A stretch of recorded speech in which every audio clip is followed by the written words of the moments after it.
How do you slaughter 2 billion entrenched, fully garrisoned Imperial soldiers without firing a single orbital lance strike? You weaponize the very air they breathe. Yes, exactly. Welcome to the depths of the vault. Let the great iron doors seal behind you. The air in these subterranean halls of the Historical Recovery Department is always cold, is it not? It is the chill of buried truths. I am Historiator Reston Cetus. And I am Historiator Ophelia Praxane. We are the Historiators of the Logos Historica Verita. And you have been summoned to the absolute depths of our archives. What you are about to hear is classified at the highest echelons of Imperial intelligence. Right. This is a presentation on information retrieved from the Separata Sector manuscripts, Planet Canaz section report, accessible only to the Historicus Prefectus. So Historicus Prefectus, we acknowledge your clearance. We acknowledge your presence in the dark with us. We are going to conduct a deep dive into these classified manuscripts. And we must warn you, the data we are about to unpack is not merely a record of an Imperial defeat. No, it is a terrifying testament to our own biological, strategic, and, well, metaphysical fragility. It is a profound honor and a heavy burden to guide you through this darkness, Prefectus. Indeed. The manuscripts resting on the lectern before us are heavy with the ashes of 2 billion loyal souls. What we have reconstructed from the disparate data fragments of the Separata sector paints a portrait of staggering hubris. We exist in a galaxy that is fundamentally hostile to human life, yet we build our fortress walls and tell ourselves that the isolation of the void is a shield. We believe that if we cannot see the predators in the dark, they cannot see us. But the events on Canaz obliterate that comforting illusion entirely. Right. The humans of Canaz believed they were safe within their isolated sector. They were entirely unaware that the fabric of reality had torn open nearby. They were just the first domino in a catastrophic sequence. Our mission today is to dissect the exact anatomy of this slaughter. We are going to examine the precise, cold-blooded methodology used by the Aeldari of Scael'Tan to bring a vital, fully garrisoned world to its knees in a matter of weeks. We will analyze how the enemy bypassed our greatest defenses, not with overwhelming firepower, but by changing the environment itself. To truly understand the catastrophe, we must first look at the psychological state of the broader Separata sector. The tragic irony of the sector data simply cannot be overstated. No, it really can't. The Separata sector, guided by consul dictator Gaius Marius from the capital world of New Rome, firmly believed they had weathered the storm of the millennium. For over 3 centuries, the tearing of the Great Rift, the Cicatrix Maledictum, had isolated them from the wider Imperium. They were cut off from the light of the Astronomicon. They were entirely alone. And yet, through brutal martial law and the iron fist of their Space Marine guardians, the Pax Romana, they survived. They didn't just survive, though. They thrived in their isolation, which is the actual root of their fatal overconfidence. Right. The manuscripts show that they had systematically purged their 51 systems of chaos cults. They had crushed the alien infiltrators within their borders. They looked upon their pacified sector and saw a bastion of order in a galaxy of madness. They truly believed they had won the war for survival. But reading through these sensor logs, it's chilling. Their primitive auspex arrays were entirely blind. Yes, they were aware of only one warp rift in the dark, completely ignorant of the multiple silent passages that had yawned open along the fringes of their territory. Bleeding the terrors of the cosmos right back into their fragile sanctuary. It is the classic trap of the fortified mind. Exactly. When you spend 300 years staring at the front gate, you forget to check the cellar. And sitting right on the threshold of one of those unseen, undocumented passages was the planet Canaz. Before we plunge into the mechanics of the invasion itself, we really must examine the demographic data of the target world. We must understand the victim. I have the planetary census data right here. Let us unpack the logistics of Canaz before the slaughter began. It was an agri-world. 2 billion souls. Now, to the uninitiated, 2 billion sounds like a formidable population. But we must understand what an agri-world truly is in the context of the Imperial tithe. Canaz was a vital organ in the anatomy of the Separata sector, pumping raw sustenance to the industrial and mining worlds. The population was comprised almost entirely of peasants, agricultural bureaucrats, servitors, and civil servants. Their entire existence was dedicated to the soil. We must deeply analyze this demographic vulnerability. A planet whose sole overriding purpose is to till the earth, to harvest the crop, and to manage the endless bureaucracy of agricultural quotas is intrinsically soft. The societal rhythm of Canaz was governed by the turning of the seasons, the planting, the harvest. The monolithic droning hum of terraforming machinery and the orbital loading of bulk freighters. Theirs was a psychology of the cyclical, not the martial. Exactly. When you breed a populace for generations to look down at the dirt to ensure the nutrient slurry is perfectly balanced, well, they forget to look up at the stars. I was reading through the psychological evaluations of the local administratum prefects, and there is a deeply ingrained complacency. They are not conditioned for the sudden, reality-shattering onslaught of an ancient alien war machine. Right. To a predator, they do not look like a civilization. They look like a granary. Which brings us to the defense forces. The planetary defense relied exclusively on the regular human troops of the Astra Militarum. No transhuman angels of death. No space marines. Just ordinary men and women holding lasguns, backed by the steel of their Lehman Russ battle tanks. And that made Canaz the perfect target for the Aeldari of Scael'Tan. According to the tactical evaluations we have recovered from the enemy's perspective, specifically the data streams linked to their autarch, Scalar and the Aeldari were trapped in an inhospitable void. The craft world was damaged, they were bleeding out in the dark, they desperately needed a pristine first colony to rebuild their empire. A breadbasket. Canaz was positioned exactly where they needed it to be, brimming with organic life and unguarded by the Emperor's greatest weapons. But looking at this deployment map, my initial thought was that this makes absolutely no strategic sense. I have to play the devil's advocate here. Please do. If Canaz was so utterly crucial to the biological survival of the entire sector, literally the planet feeding the forges of New Rome, why was the vaunted Pax Romana absent? That is the crucial question, isn't it? We are talking about a chapter of Space Marines under consul dictator Gaius Marius, operating completely outside the strictures of the Codex Astartes. They had numbers far greater than the mandated 1,000. To leave the primary food source of 51 systems defended only by mortal infantry, well, it feels like leaving the heavy vault door wide open while posting a single blind watchman in the lobby. How could they be so strategically negligent? It is easy to judge from the savory of this vault, Prefectus, but we must contextualize that absence within the vastness of the sector map data. 51 systems is an unfathomable expanse of void. Even a Legion-sized force of Space Marines cannot be everywhere at once. The Pax Romana is a scalpel, a rapid strike force designed to decapitate known threats. They are not a shield wall that can stretch across billions of kilometers of empty space. Right, the sector leadership simply did not know the threat was there. Canaz was located deep within what they firmly believed to be pacified interior space. Gaius Marius and his elites were occupied on the borders, preparing for the threats they actually could perceive on their Auspex arrays. They were completely blind to the invisible dagger pointed directly at their agricultural heart. And so the dagger was thrust. But the mechanics of this first strike are what truly redefine our understanding of warfare. When we study planetary invasions in the archives, we expect a certain sequence of events. A traditional orbital bombardment. Lance strikes from void ships turning key cities and shield generators into glass. Thunderous drop-pod assaults screaming through the upper atmosphere to secure beachheads. But the Aeldari did none of this. The manuscripts reveal a methodology far more insidious, far more elegant in its absolute cruelty. They didn't target the military infrastructure, they targeted the sky. They engineered an artificial winter. To understand why this was so devastating, we really must delve into the fundamental philosophy of the Astra Militarum's defense strategy. The Imperial Guard relies on a monolithic, predictable paradigm of war. They dig static trenches deep into the earth.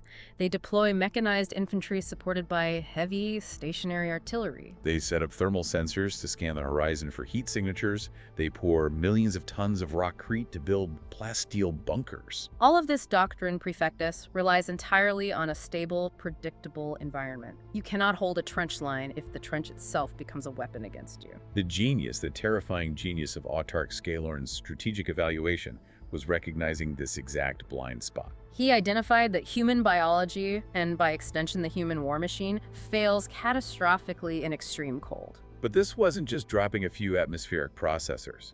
By utilizing their farseers and the Warlock Conclave, the Aeldari manipulated the atmospheric currents directly from orbit, using sheer psychic will. They bypassed the armor, the trenches, and the artillery entirely by overriding the local meteorological reality. The farseers are psychers of unparalleled foresight and power. They didn't just seed clouds, they sang to the atmosphere. They pulled moisture from the oceans and froze it in the upper stratosphere, weaving a global storm system in a matter of hours. The sheer existential terror of this cannot be overstated. The humans on the ground didn't see sleek alien landing craft blotting out the sun. No, they simply saw the sunny golden skies of their agri-world violently curdle into a titanic, black-clouded blizzard. Imagine standing in that trench, Perfectus. You've built an impenetrable fortress of steel and concrete. You've zeroed your artillery on every conceivable physical approach. You were waiting for the enemy to charge across the mud so you can grind them into dust. And the enemy never comes. Instead, they simply remove the roof of your fortress during a hurricane of absolute zero. You are completely geared up for a ground war, and suddenly the temperature plummets 30, 40, 50 degrees below freezing. The sky itself has been weaponized against you. And the grim efficiency of it is breathtaking in its malice. The Aeldari did not waste a single drop of plasma. Nor did they risk a single warrior's life to take those initial defensive lines. They just let the climate do the butchery. They understood that a heavyless cannon, capable of punching through tank armor, is entirely useless if the human hands wielding it are paralyzed by severe frostbite. Exactly. They understood that a fortified bunker becomes a freezing tomb when the ambient temperature drops below the survival threshold of the unaugmented human body. They forced the Astra Militarum to fight the very air they breathed. It was an execution by degrees. But an environment, no matter how hostile, is only the anvil. Yes, and an anvil requires a hammer. As the human defenders shivered in the dark, desperately trying to comprehend the meteorological cataclysm that had just swallowed their world, the Aeldari systematically removed their ability to adapt. And this brings us to the microscale surgery of their decapitation strikes. Under the blinding cover of this unnatural, howling blizzard, the Aeldari infiltrators finally descended. The manuscripts refer to them as Rangers, or within their own ranks, the Frost Hunters. These are Aeldari, who have walked the path of the outcast, masters of stealth who can blend into the background radiation of a planet. While the humans were blinded by the whiteout, deafened by the screaming wind, and huddled around whatever meager heat sources they could find, these specialists infiltrated the Astra Militarum lines completely undetected. And their objective was not mass slaughter, it was surgical decapitation. I was cross-referencing the casualty reports from this phase, and the precision is staggering. They didn't target the heavy weapons teams or the infantry squads. Right. They targeted the line officers, the commissars, the colonels. And they did it with perfectly silenced, impossibly precise sniper fire through a blinding snowstorm. We must unpack the psychology of that moment to understand the true damage inflicted. The Astra Militarum functions on rigid, uncompromising discipline. The commissar is the terrifying, unyielding anchor of that discipline. They are the physical embodiment of the Emperor's will on the battlefield. When the temperature plummets to deadly extremes, when the sky turns black and the world stops making sense, panic is the natural, unavoidable biological response. Exactly. Fear of the enemy is one thing, but fear of the dark and the cold is primal. A terrified, freezing guardsman turns to his commanding officer for orders. He looks to the commissar for reassurance, or at least for the threat of a bolt pistol execution to keep him in line and focused. But when he turns around, he finds the commissar slumped over in the snow. No explosion, no sound of a gunshot, just a single, perfectly cauterized hole in his skull. The illusion of imperial control shatters instantly. When the authority figure dies silently in the dark, the fear of the dark wins. Order instantly dissolves into sheer animal panic. Precisely. And this assassination campaign did not happen in a vacuum. It was merely one layer of a perfectly synchronized strike. Simultaneously, as the human commanders were falling silently into the snowdrifts, a different nightmare descended from the shadows in the skies. The warp spiders and the vipers.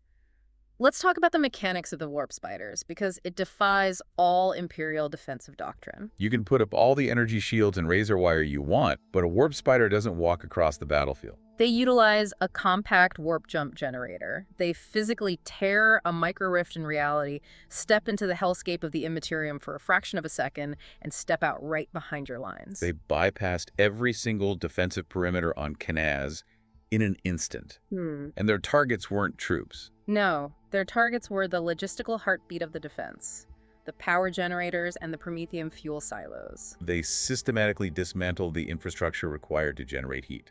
They used their death spinners, weapons that fire a cloud of monomolecular wire that slices through armor and flesh alike, to slaughter the tech priests and engine seers guarding the facilities. Then, they detonated the silos. It is the ultimate execution sentence. Destroying the generators and the silos in the middle of a standard war zone is a severe tactical blow, certainly. It grounds your armor and blinds your sensors. But destroying them in the middle of a weaponized planetary blizzard, it is condemning 2 billion souls to death by freezing. Without promethium fuel, without power, there are no thermal heaters. There are no warming tents. The environmental suits lose their powered heating elements. There is only the encroaching absolute zero of the artificial winter. The command structure is dead, the power grid is shattered, the darkness is total. Which brings us, Prefectus, into the grim, claustrophobic reality of the trenches. The phase the manuscripts refer to as the steel collapse. The agony of those trenches must have been beyond mortal comprehension. The Astra Militarum relies heavily on its mechanized might to hold the line. The Lamb and Rust battle tank, the Chimera armored transport. These are revered by the troops as impregnable beasts of war, holy engines of the Emperor's wrath. A soldier feels safe behind 3 inches of plasteel. But underneath the psychic blizzard of the Aeldari, those mighty engines were transformed into freezing steel coffins. Now, reading this, my immediate thought was to question the logistical reports. I mean, I've seen the schematics for Lemon Russ.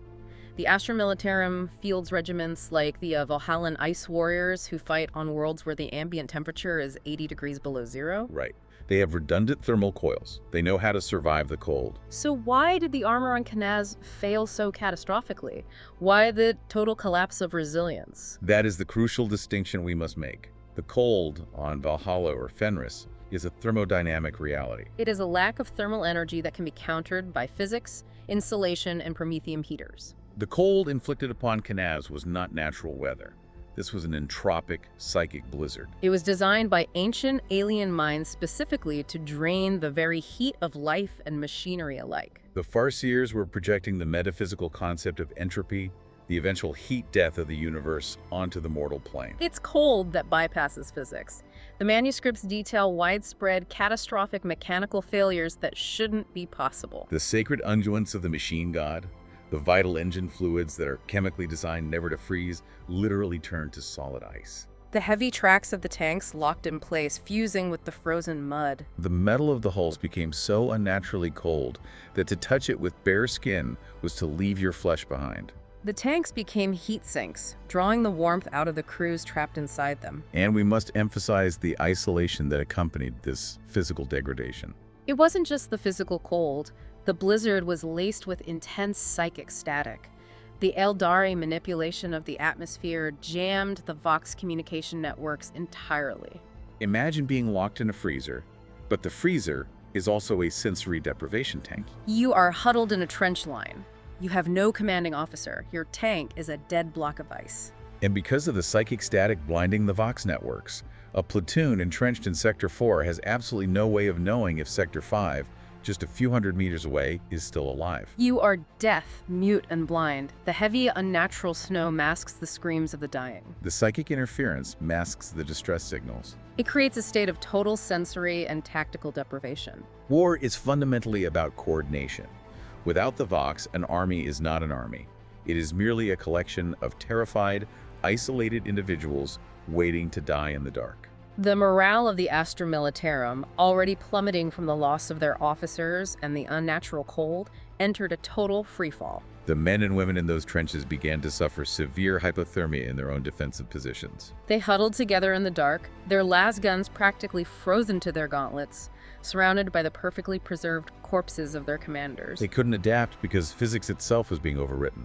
They had nothing to burn but their own dying hopes. And it was exactly at this moment, when the humans were frozen, blind, starving, and entirely devoid of leadership, that the Aeldari finally revealed themselves for a frontal assault. The phantoms in the snow. They did not march across the open plains where they could be shelled by whatever artillery remained. They arrived via hidden webway portals, stepping from the labyrinth dimension directly into the killing fields. The inexorable march of the Aeldari warhost is a sight that breaks the mind of a mortal soldier. The Guardian defenders advanced first. They were completely protected from the biting elements and the desperate, uncoordinated last fire by the shimmering brilliance of their energy shields. But it was what came behind the Guardians that truly shattered the human lines, the constructs. The Wraith Lords, the Wraith Seers, and the Wraith Guard. Let's break down exactly what these constructs are, because they are a nightmare of asymmetry. These are giant, graceful, terrifying constructs made entirely of wraith bone, animated by the soul stones of dead Aeldari heroes. They are the restless dead, brought back to fight. And they didn't trudge through the snow like human mechs. They glided over it with a terrifying silent majesty. And this is where the human weapons proved fundamentally inadequate. Wraithbone is not forged like Imperial plasteel. It is psychoplastically grown. It is a psychoreactive material that absorbs and redirects kinetic and thermal energy. I want you to picture the terrifying contrast here, Prefectus. You are a human guardsman. You have survived the freezing of your tank. You have survived this silent assassination of your commissar. Your hands are blackened with frostbite.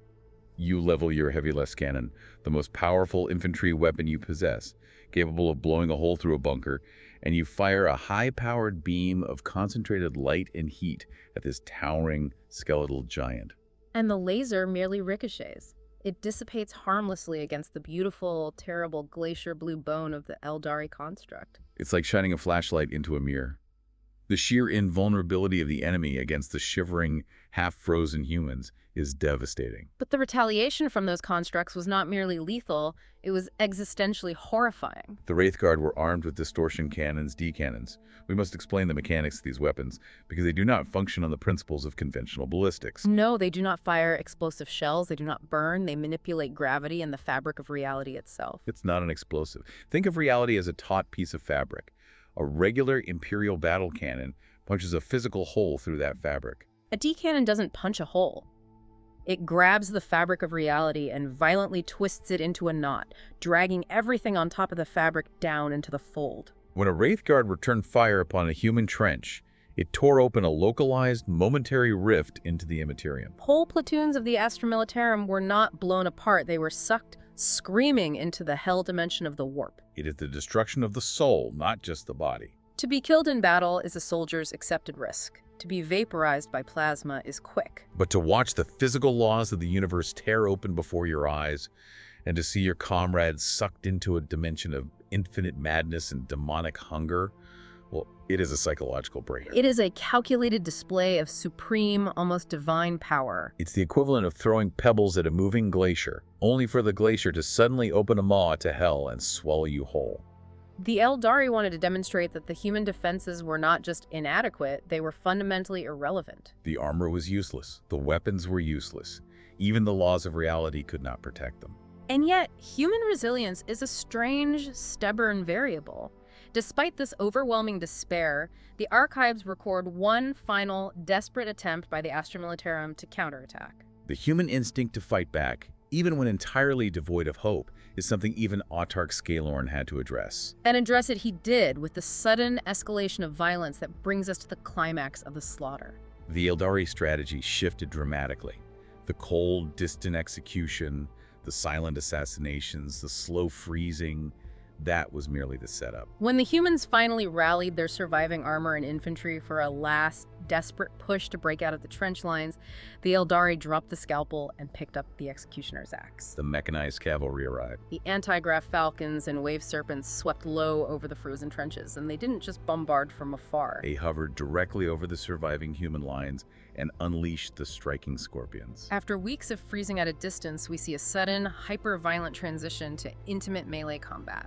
The Scorpions are aspect warriors of unparalleled brutality in close quarters. They drop directly into the confined, frozen spaces of the trenches. It wasn't a battle.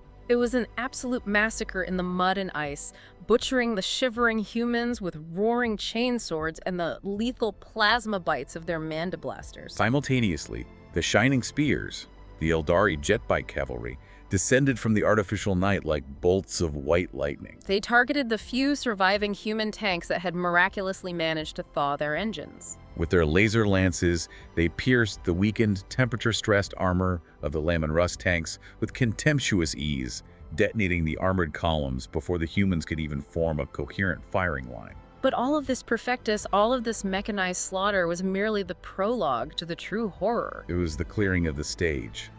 Because it was then that the burning god walked upon Canaz, The Avatar of Cain. the physical manifestation of the Aeldari god of war and murder. It is difficult to articulate the sensory nightmare this creature inflicted upon the battlefield. The Avatar is an entity of living iron, magma, and divine rage.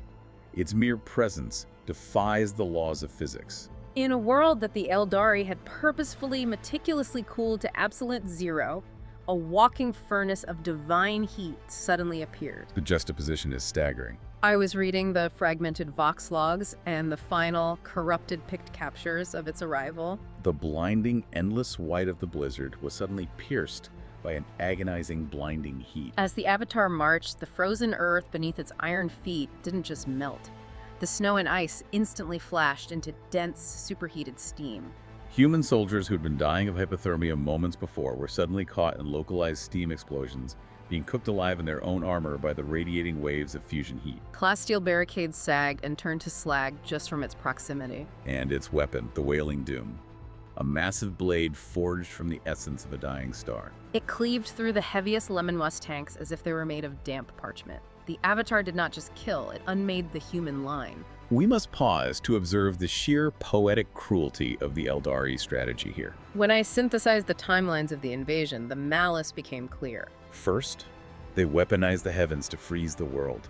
They paralyze the prey, strip away their mobility, their communications, and their will to fight. They turn the planet into a freezer, and then, once the humans are nothing more than frozen statues waiting for the end, they summon a god of fire to melt the remains. It is a total negation of the human war effort. It is an expression of absolute, terrifying superiority. And that absolute devastation leads us to the final, pitiable state of the planet Canaz. The harvest world was no more. In a matter of mere weeks, a thriving planetary ecosystem of 2 billion souls had been reduced to an unrecognizable ice tomb. The massive agricultural megatons were shredded, the endless fields of grain were buried under meters of psychic frost. The vast majority of the population was dead, either from the cold, the starvation, or the blade. But the slaughter was not entirely complete, which brings us to the final, most agonizing phase detailed in this manuscript. The last redoubt. Deep within the frozen wastes, a single flickering beacon of human resistance remains. The last spaceport on the planetary surface. The survivors, the most hardened veteran remnants of the Astra Militarum, have fallen back to this final position. They have achieved a miracle of logistics, constructing a staggering defensive perimeter.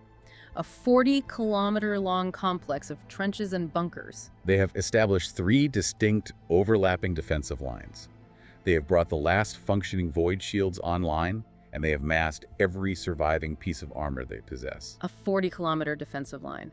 To a layman, Prefectus, that might sound massive. It sounds like an impregnable fortress capable of holding off a siege. But we must look closely at the demographic data. That 40-kilometer ring is packed with the desperate, terrified remnants of 2 billion souls. Millions of civilian agricultural workers, bureaucrats, and children are huddled in the freezing dark behind those veterans. It is not a fortress. It is a suffocating, terrifying cage. They are trapped like rats on a sinking ship, surrounded by an endless ocean of ice and alien predators. I analyzed the rationing reports from this final stand. It is harrowing. The disease, the starvation, the crushing proximity of so much terror. But the most agonizing element of this final stand is not the cold, or the dwindling rations, or the constant probing sniper attacks by the Aeldari Rangers. No, the cruelest element of all is hope. Precisely. These veterans are holding the line. They are sacrificing their lives by the thousands every single day to hold those trenches, because they genuinely believe that their distress signals have pierced the psychic blizzard. They believe that the sector fleets from New Rome are coming. They look up at the frozen black sky, and they believe that Consul Dictator Gaius Marius and the mighty transhuman space marines of the Pax Romana are currently translating from the warp to deliver them from the aliens. They pray to the Emperor, they hold the line, expecting to see the fiery contrails of Imperial drop pods breaking through the clouds. But we, Perfectus, we sit in the archives. We have read the broader sector data. We have seen the classified fleet manifests from New Rome. We know the truth, that those millions of humans freezing in the spaceport do not. The sector leadership did detect an anomaly, but they detected the wrong anomaly. It is a profound, crushing tragedy. The Imperial patrols and the heavy reinforcements are currently heading in the exact opposite direction. They are hunting ghosts on the far side of the sector, completely unaware that their breadbasket is gone. The reinforcements are not coming. The men and women at Spaceport are fighting and dying for a salvation that simply does not exist. They are bleeding themselves dry to buy time for a clock that has already stopped ticking. And the Aeldari know it. They are simply waiting, letting the cold and the despair do the work, preserving their own forces while the humans slowly, inevitably exhaust their final reserves of energy and hope. Let us pull the lens back, Prefectus. Let us step away from the frozen blood and the screaming static of Canaz and look at the totality of what we have uncovered in these manuscripts. We came down into these archives to understand how a world falls. We have seen that Canaz was not merely defeated in battle. It was systematically dismantled, piece by piece, psychologically and physically. Its environment was weaponized against the very biology of its defenders. Its leadership was blinded, silenced, and executed in the dark. Its revered mechanized armor was frozen into useless monuments of imperial hubris. And its defenders, the brave, doomed men and women of the Astra Militarum, were fed to the nightmare dimension of the warp and incinerated by the fusion flames of an alien god. The Aeldari of Scael'Tan did not just win a military victory, they orchestrated a flawless, multi-tiered extermination. It is a testament to the brutal truth of our universe. Isolation is not safety. The void is not a shield. Ignorance of the enemy's presence does not grant immunity from their blade. Canaz was the first domino to fall in the Separata sector, and it fell without the rest of the sector even realizing the table had been flipped. But before we close these files and return you to the upper levels, Prefectus, there is one final chilling extrapolation that we must present to you. A hypothesis derived from the very absence of total victory at the spaceport. As we discussed, the Aeldari of Scael'Tan have demonstrated a capacity for overwhelming total annihilation. They possess the Wraith constructs, they possess the Warp Spiders, they possess the Avatar of Cain. Which begs the question, if they truly wished to wipe that final spaceport off the face of the planet, they could have done so weeks ago. The Avatar alone could have melted the Void Shields and butchered the defenders in an afternoon. So why does that 40-kilometer trench line still stand? Why are they allowing those millions of humans to slowly freeze, to suffer, and to pray to the void? What if the Aeldari are intentionally keeping that final spaceport alive? Consider the psychic resonance of that much suffering. Millions of humans crammed together, radiating pure terror and desperate hope into the immaterium. What if the agonizing psychic death rattle of 2 billion souls is being used as a beacon in the warp? Not to call for an imperial rescue, but to draw the pride of the Pax Romana into a meticulously crafted frozen trap. What if Canaz is just the bait? A question that should haunt your steps as you leave this vault. We have shown you the methodology of the slaughter. We have exposed the fragility of the human machine against the ancient metaphysical manipulations of the alien. The files on Canaz are now closed. Go forth, Historicus Prefectus, and remember that the truth of our history is rarely written in glory. It is most often written in frost and blood and the silence of those who never saw the blade coming. This briefing is concluded.